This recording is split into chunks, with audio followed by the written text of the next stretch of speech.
Boa tarde, pessoal do sexto ano.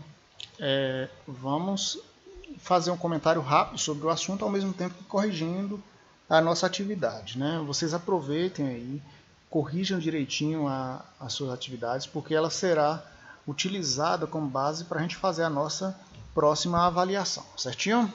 Então vamos lá. Primeira questão. De que maneira o mar Mediterrâneo contribuiu para a formação da antiguidade clássica? O mar Mediterrâneo ele foi o principal meio pelo qual os povos da antiguidade clássica realizaram trocas comerciais, intercambiando não apenas mercadoria, mas também conhecimentos, crenças e ideias. Né? Então, ali, no mar Mediterrâneo era uma rota comercial, ou seja, de contato entre diversos povos, que ali, além de mercadoria, havia ali o contato com novos conhecimentos, com as novas crenças e novas ideias. Né? Então essa é a importância, né? É como o mar Mediterrâneo contribuiu para a formação dessas sociedades clássicas.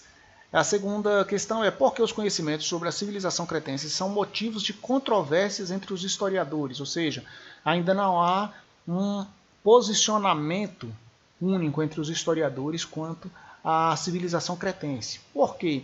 A escrita cretense, que é conhecida como linear A, ainda não foi totalmente decifrada. Né? Então, ainda há muita coisa que ainda não se conhece da sociedade cretense. Ainda estão tentando decifrar muitos escritos que foram encontrados, né, dessa sociedade, mas que ainda não é totalmente conhecida. A invasão de Creta pelos aqueus significou o desaparecimento da cultura cretense? E aí justifique. Não, porque eles invadem a região de Creta, mas e aí eles chegam impondo sua economia e sua língua, mas eles acabam também ao mesmo tempo incorporando muitos aspectos da cultura cretense. Ou seja, há uma modificação da cultura, mas não uma extinção, um desaparecimento. Porque muitos aspectos da cultura permanecem na nova sociedade que vai se formando, dessa mistura entre aqueus e cretenses que vai dar início aí à sociedade grega. A quarta questão é o que eram os gênos.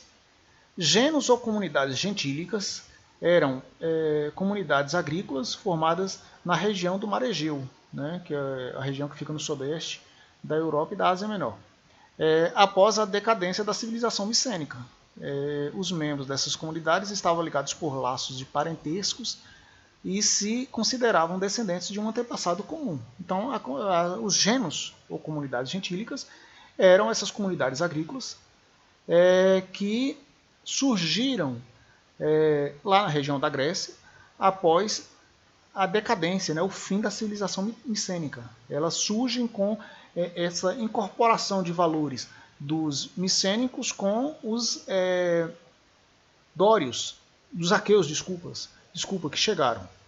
Então, dessa mistura entre aqueus e micênicos, surge essa nova forma de organização social, né, em comunidades agrícolas, que recebia o nome de gênos.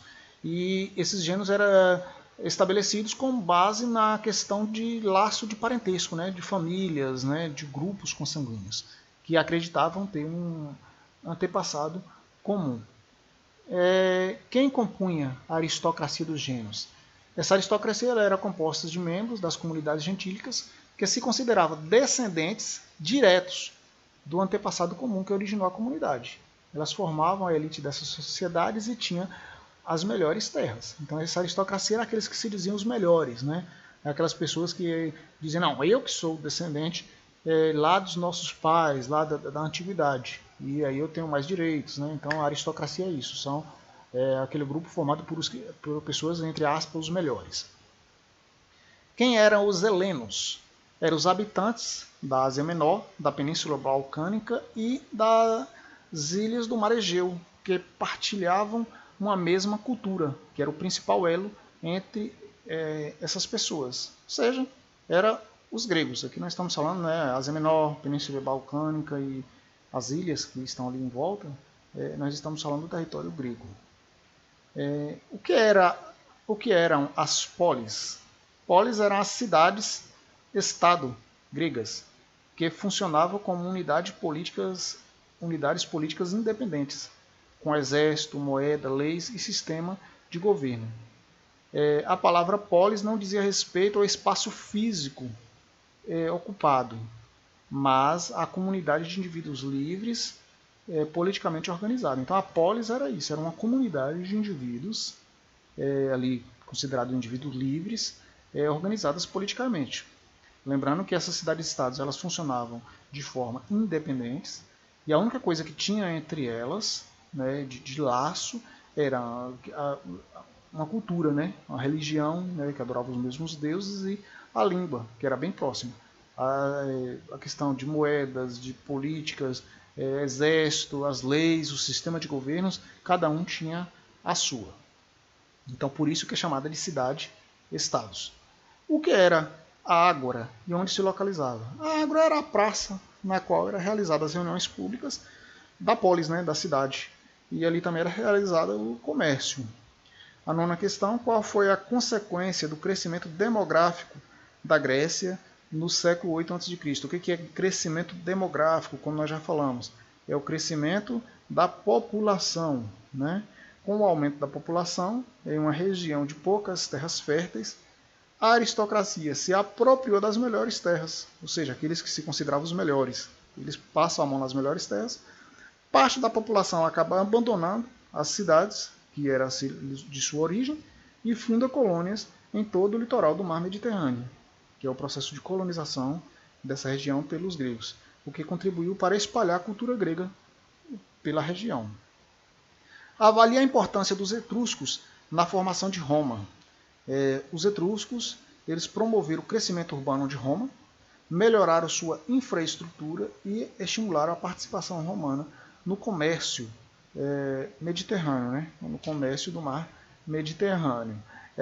Nós falamos, né, lá na explicação que os etruscos eles dominam a cidade de Roma lá no início e formaram ali uma sociedade organizada, chegaram a construir sistema de abastecimento de água encanada, sistema de esgotos, só para se ter noção de como esses povos se organizaram. A 11ª questão.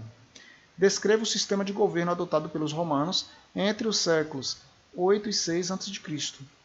Os romanos estavam organizados em uma monarquia na qual o poder real era limitado por um conselho de anciãos, que no caso era o Senado, formado pelos chefes das principais famílias patrícias, ou seja, das famílias aristocráticas, dos melhores, que eram as pessoas que participavam desse conselho do Senado. Então, o sistema de governo era uma monarquia, só que era uma monarquia onde o rei ele era escolhido pelo Senado e tinha o seu poder limitado por esse Senado, porque as leis que o rei criava, elas eram analisadas por esse conselho de anciãos, ou o Senado. E aí, se essas leis contrariassem aos interesses das famílias ricas de Roma, eles não deixavam a lei ser aprovada. Se, pelo contrário, não contrariasse, as leis do monarca seriam aprovadas. 12ª questão. Identifique os principais grupos de Roma durante o período monárquico. Aí nós vamos ver aqui. Havia uma nobreza de sangue formada pelos patrícios, né, o primeiro grupo, os patrícios, que eram donos de grandes extensões de terra, os grandes proprietários. Ali eles formavam a elite que dirigiam a cidade. Já a maior parte, esse é o primeiro grupo, a maior parte da população era formada pelos plebeus, que é o segundo grupo, formada pelos plebeus, que eram indivíduos livres que desempenhavam muitos papéis na Roma antiga. Quais esses papéis? Eles eram artesãos, pequenos comerciantes e trabalhadores de muitas outras funções. Mas lembrando que esses eram um grupo de pessoas que eram livres. Além do mais, eles não tinham direito político, nenhum tipo de direito político. Eles poderiam ser ricos, né, um comerciante, né, ele poderia ser um pequeno comerciante, mas ele nasceu pobre, ou seja, se ele ao longo do tempo ele fosse se tornando rico, ele poderia se tornar muito rico, mas ele continuava sendo plebeu. Ele não podia se casar com alguém de uma família patrícia e não conseguia, por conta de ficar rico, adquirir direitos políticos, não participava da vida pública da cidade, da vida política. Uma parte da população romana era formada por pessoas chamadas de clientes, aqui sim eram pessoas bem pobres, pessoas que não podendo se assegurar o seu próprio sustento, elas dependiam dos patrícios, ou seja, elas se colocavam à disposição dos patrícios para prestar-lhes serviço em troca da sobrevivência. E aí essas pessoas, esse grupo era chamado de os clientes. E aí na base da sociedade estavam os escravos, que eram geralmente prisioneiros de guerras ou pessoas que tinham contraído muitas dívidas e tinham perdido a liberdade. E aí no período monárquico, que é o período que nós estamos falando, o número de escravos em Roma ele era bem pequeno, não era uma coisa significativa. Que característica religiosa os povos que viviam na região do Mediterrâneo possuíam em comum? A característica religiosa era que todos esses povos eram politeístas, né? Ou seja, acreditavam na existência de vários deuses, ou seja, cultuavam vários deuses. A 14ª questão, caracterize as divindades gregas. Os deuses gregos eram parecidos com os humanos em aspectos físicos, sentimentos e atitudes. Ou seja, quando você vai ler alguma coisa sobre a mitologia grega, você vai ver que os seres humanos, os deuses, eles têm o comportamento deles é bem semelhante ao comportamento humano. Eles fisicamente eles são descritos, né, iguais aos humanos. Eles têm sentimentos humanos, eles gostam das pessoas, eles amam, eles odeiam. As atitudes deles também são bem parecidas, de vingança, de gostar e fazer algo por aquela pessoa, com a dos humanos. No entanto, a única diferença entre os deuses e os humanos é que lá os deuses gregos eles são imortais. Para ser deus, ele tem que ser imortal. E a 15ª questão é que relação existe entre a religião grega e a religião romana. Na verdade, a religião romana acabou incorporando a religião grega. Ou seja, os deuses gregos foram cultuados pelos romanos. A única coisa que eles fizeram foram dar nomes diferentes, né? Receberam nomes, os deuses gregos receberam nomes dados pelos romanos na língua latina. E aí você vai ver os costumes, os deuses, a descrição é a mesma, com um nome diferente.